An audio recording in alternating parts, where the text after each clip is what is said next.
Hi and welcome to this 2017 tutorial on the Gator. I have here the 5.3 version, and basically the smaller sizes of the Gator are more wave orientated, the middle are more free move, and then the larger ones are more free ride sails.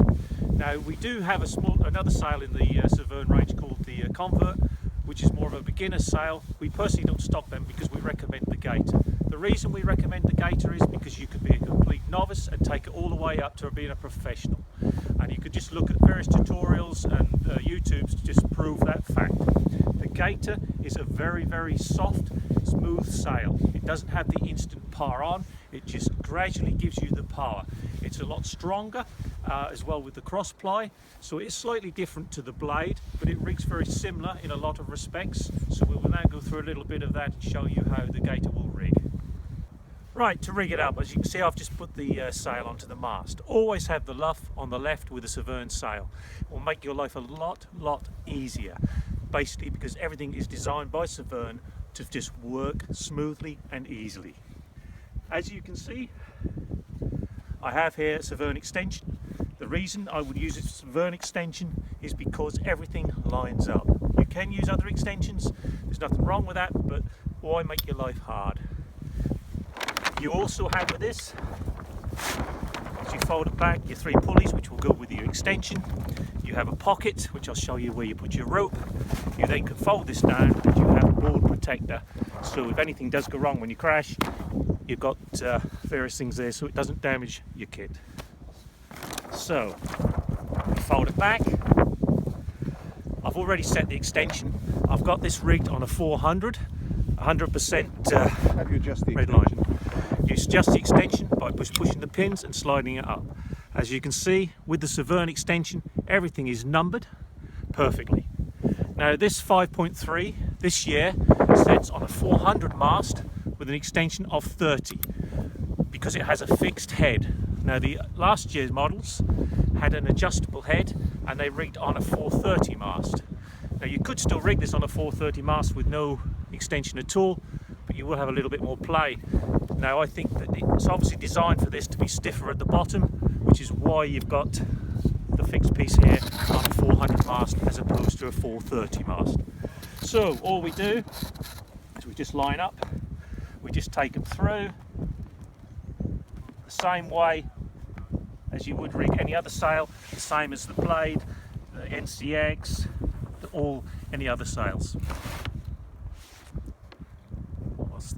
Okay, we have it pre-rigged here already, so we now need to downhaul it. As you can see, it's all lined up nicely with the Severne extension to the Severne mast, so we need to downhaul the pulley to the bottom.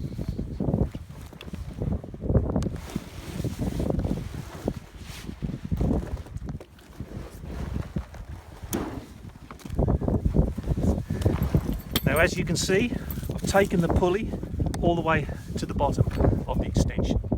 This is where it needs to be and it's the correct way to rig it. We take the rope up through the little cutout here that's already designed, half hitch, and we can tidy the rope up nice and neatly, tuck it into the pocket that's designed for the rope to keep it out of the way. It doesn't come off when you're sailing or anything. Okay, so we're going to put the Enigma boom onto the mast here now. Just make sure the battens are down, the luff is on the left. So easy with Severne. Just pop it through. Rope comes around, pull the lever. As you can see, you've got the adjustments, so you can mark it if you wish, put it to where you like it. These adjustments are the same on all Severne sails. So this point from here to the bottom of the sail is exactly the same. So if you change sails, you know that you're always in this position. That's where it needs to go. You don't have to mess around. Nice and easy. So we then come to the outhaul. Loop and go system. Very strong reinforcement with the distribution here through the cross ply for all the strength. Just double seams. Just loop and go. They are double seamed, stitched and there's always protection on the bottom of the Severne sails as well to protect the sail and your board. Just loop it through and pull. Okay, so we're now going to do the outhaul. This Severne sail, the boom length is 169.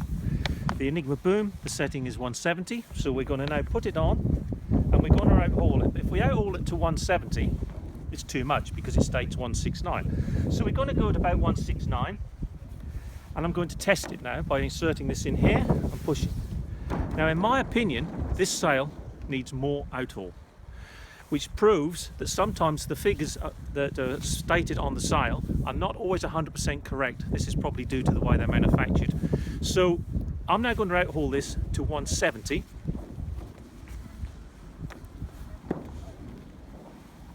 Which I've just done.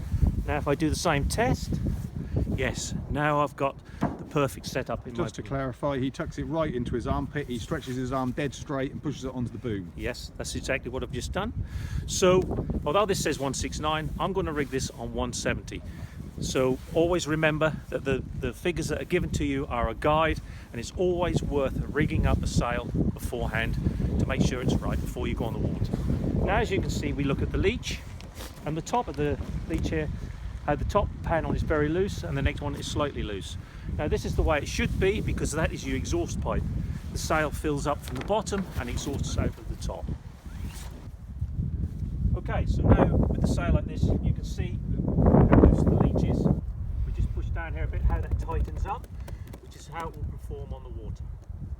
Lovely body at the bottom and a nice exhaust at the top. As you can see, I've got this rigged on an RDM mast, and the battens are just below on the outside. So now you can also put a standard mast in here if you wish, but I personally use an RDM. I feel it's got a little bit more response and is a lot better. Also, we need to check the battens before we go out. Now as you can see, I need to tighten these up because it's the creases on the batten pocket which is the essential bit.